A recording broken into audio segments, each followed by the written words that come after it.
بسم اللہ الرحمن الرحیم صلی اللہ علی محمد۔ سورۃ بقرہ آیت نمبر 231۔ جب تم عورتوں کو طلاق دو اور وہ اپنی عدت ختم کرنے پر آئیں تو اب انہیں اچھی طرح بساؤ یا بھلائی کے ساتھ الگ کر دو اور انہیں تکلیف پہنچانے کی غرض سے ظلم و زیادتی کے لیے نہ روکو۔ جو شخص ایسا کرے اس نے اپنی جان پر ظلم کیا۔ تم اللہ کے احکام کو ہنسی کھیل نہ بناؤ اور اللہ کا احسان جو تم پر ہے یاد کرو، اور جو کچھ کتاب و حکمت اس نے نازل فرمائی ہے جس سے تمہیں نصیحت کر رہا ہے، اسے بھی اور اللہ تعالیٰ سے ڈرتے رہا کرو اور جان رکھو کہ اللہ تعالیٰ ہر چیز کو جانتا ہے۔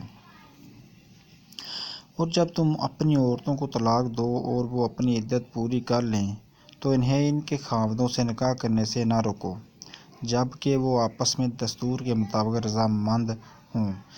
یہ نصیحت انہی کی جاتی ہے جنہیں تم میں سے اللہ تعالیٰ پر اور قیامت کے دن پر یقین و ایمان ہو۔ اس میں تمہاری بہترین صفائی اور پاکیزگی ہے، اللہ تعالیٰ جانتا ہے اور تم نہیں جانتے۔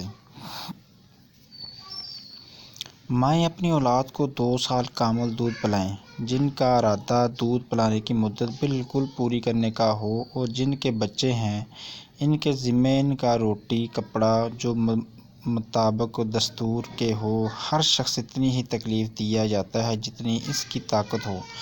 ماں کو اس کے بچے کی وجہ سے یا باپ کو اس کی اولاد کی وجہ سے کوئی ضرر نہ پہنچایا جائے۔ وارث پر بھی اسی جیسی ذمہ داری ہے۔ پھر اگر دونوں ماں باپ اپنی رضامندی اور باہمی مشورے سے دودھ چھڑانا چاہیں تو دونوں پر کچھ گناہ نہیں۔ اور اگر تمہارا ارادہ اپنی اولاد کو دودھ پلوانے کا ہو تو بھی تم پر کوئی گناہ نہیں، جبکہ تم ان کے مطابق دستور کے جو دینا ہو وہ ان کے حوالے کر دو۔ اللہ تعالیٰ سے ڈرتے رہو اور جانتے رہو کہ اللہ تعالیٰ تمہارے اعمال کی دیکھ بھال کر رہا ہے۔ تم میں سے جو لوگ فوت ہو جائیں اور بیویاں چھوڑ جائیں وہ عورتیں اپنے آپ کو 4 مہینے اور 10 دن عدت میں رکھیں۔ پھر جب مدت ختم کر لیں تو جو اشائی کے ساتھ وہ اپنے لیے کریں اس میں تم پر کوئی گناہ نہیں، اللہ تعالیٰ تمہارے ہر عمل سے خبردار ہے۔ تم پر اس میں کوئی گناہ نہیں کہ تم اشارتاً کنایتاً ان عورتوں سے نکاح کی بابت کرو یا اپنے دل میں پوشیدہ ارادہ کرو۔ اللہ تعالیٰ کو علم ہے کہ تم ضرور ان کو یاد کرو گے، لیکن تم ان سے پوشیدہ وعدے نہ کر لو۔ ہاں یہ اور بات ہے کہ تم بھلی بات بولا کرو اور عقد نکاح جب تک کہ عدت ختم نہ ہو جائے پختہ نہ کرو۔ جان رکھو کہ اللہ تعالیٰ کو تمہارے دلوں کی باتوں کا بھی علم ہے۔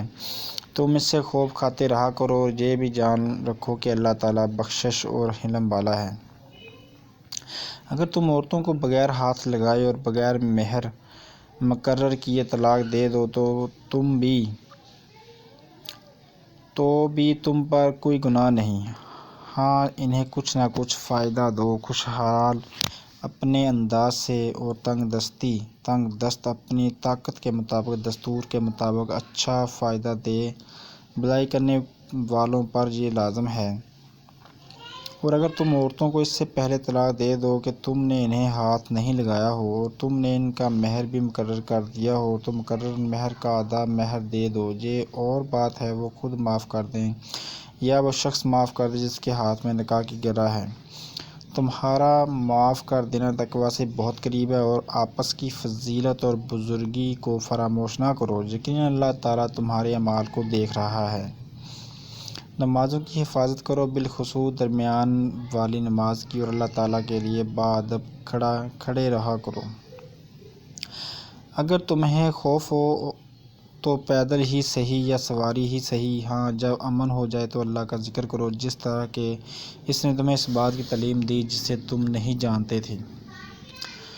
جو لوگ تم میں سے فوت ہو جائیں اور بیویاں چھوڑ جائیں وہ وصیت کر جائیں کہ ان کی بیویاں سال بھر تک فائدہ اٹھائیں، انہیں کوئی نہ نکالے۔ ہاں اگر وہ خود نکل جائیں تو تم پر اس میں کوئی گناہ نہیں جو وہ اپنے لیے شائع سے کریں، اللہ تعالیٰ غالب اور حکیم ہے۔ طلاق والیوں کو اچھی طرح فائدہ دینا پرہیزگاروں پر لازم ہے۔ اللہ تعالیٰ اس طرح اپنی آیتیں تم پر ظاہر فرما رہا ہے تاکہ تم سمجھو۔ کیا تم نے انہیں نہیں دیکھا جو ہزاروں کی تعداد میں تھے اور موت کے ڈر کے مارے اپنے گھروں سے نکل کھڑے ہوئے تھے؟ اللہ تعالیٰ نے انہیں فرمایا مر جاؤ، پھر انہیں زندہ کر دیا۔ بے شک اللہ تعالیٰ لوگوں پر بڑا فضل والا ہے، لیکن اکثر لوگ ناشکرے ہیں۔ اللہ کی راہ میں جہاد کرو اور جان لو کہ اللہ تعالیٰ سنتا ہے، جانتا ہے۔ ایسا بھی کوئی ہے جو اللہ تعالیٰ کو اچھا قرض دے، پس اللہ تعالیٰ اسے بہت بڑھا چڑھا کر عطا فرمائے؟ اللہ ہی تنگی اور کشادگی کرتا ہے اور تم سب اسی کی طرف لوٹائے جاؤ گے۔ کیا آپ نے حضرت موسیٰ علیہ السلام کے بعد والی بنی اسرائیل کی جماعت کو نہیں دیکھا جب انہوں نے اپنے پیغمبر سے کہا کہ کسی کو ہمارا بادشاہ بنا دیجیے تاکہ ہم اللہ کی راہ میں جہاد کریں؟ پیغمبر نے کہا کہ ممکن ہے جہاد فرض ہو جانے کے بعد تم جہاد نہ کرو۔ انہوں نے کہا بھلا ہم اللہ کی راہ میں جہاد کیوں نہ کریں گے؟ ہم تو اپنے گھروں سے اجاڑے گئے ہیں اور بچوں سے دور کر دیے گئے ہیں۔ پھر جب ان پر جہاد فرض ہوا تو سوائے تھوڑے سے لوگوں کے سب پھر گئے اور اللہ تعالیٰ ظالموں کو خوب جانتا ہے۔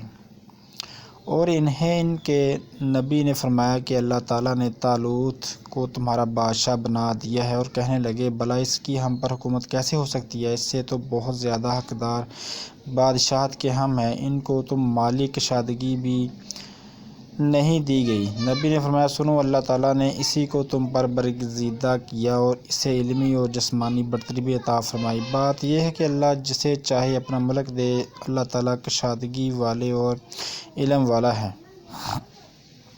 ان کے نبی نے انہیں پھر کہا کہ اس کی بادشاہت کی ظاہری نشانی یہ ہے کہ تمہارے پاس وہ صندوق آ جائے گا جس میں تمہارے رب کی طرف سے دل جمی اور آل موسیٰ اور آل ہارون کا بقیہ ترکہ ہے، فرشتے سے اٹھا کر لائیں گے۔ یقیناً یہ تو تمہارے لیے کھلی دلیل ہے اگر تم ایمان والے ہو۔ جب حضرت طالوت لشکروں کو لے کر نکلے تو کہا سنو، اللہ تعالیٰ تمہیں ایک نہر سے آزمانے والا ہے، جس نے اس میں سے پانی پی لیا وہ میرا نہیں، اور جو اسے نہ چکھے وہ میرا ہے۔ ہاں یہ اور بات ہے کہ اپنے ہاتھوں سے ایک چلو بھر لے لیکن سوائے چاند کے باقی سب نے وہ پانی پی لیا۔ حضرت طالوت مومنین سمیت جب نہر سے گزر گئے تو وہ لوگ کہنے لگے آج تو ہم میں طاقت نہیں کہ جالوت اور اس کے لشکروں سے لڑیں۔ لیکن اللہ تعالیٰ کی ملاقات پر یقین رکھنے والوں نے کہا بسا اوقات چھوٹی اور تھوڑی سی جماعتیں بڑی اور بہت سی جماعتوں پر اللہ کے حکم سے غلبہ پا لیتی ہیں۔ اللہ تعالیٰ صبر والوں کے ساتھ ہے۔ جب ان کا جالوت اور اس کے لشکر سے مقابلہ ہوا تو انہوں نے دعا مانگی کہ اے پروردگار ہمیں صبر دے، ثابت قدمی دے اور قوم کفار پر ہماری مدد فرما۔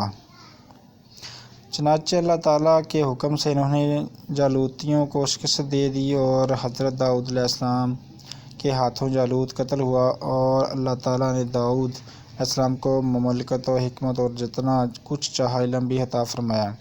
اگر اللہ تعالیٰ بعض سے دفع نہ کرتا تو زمین میں فساد پھیل جاتا، لیکن اللہ تعالیٰ دنیا والوں پر بڑا فضل و کرم کرنے والا ہے۔ یہ اللہ تعالیٰ کی آیتیں ہیں جنہیں ہم حقانیت کے ساتھ آپ پر پڑھتے ہیں، بالیقین آپ رسولوں میں سے